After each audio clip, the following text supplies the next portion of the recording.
এই পালং শাকটা সিদ্ধ করে রেখেছি, এটা পেস্ট করে নেব।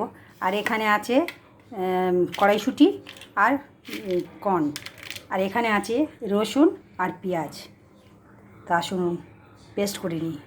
পেস্ট হয়ে গেছে, কড়াইয়ে তেল দিয়েছি, রসুন দিয়ে দিলাম, একটু রসুন, হাফ পেঁয়াজ, নুন দিয়ে দেবো,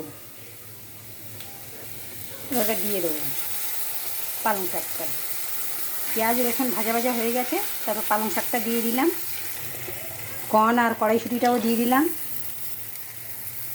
এখানে আছে চিনি, হলুদ গুঁড়ো, লঙ্কার গুঁড়ো, গরম মশলা, ধনের গুঁড়ো, জিরের গুঁড়ো সবই দিয়েছি অল্প অল্প।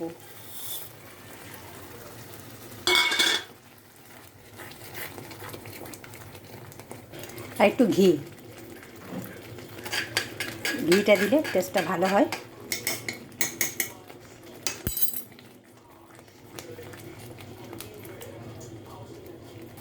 হয়ে গেছে, সার্ভ করে দেখাচ্ছি।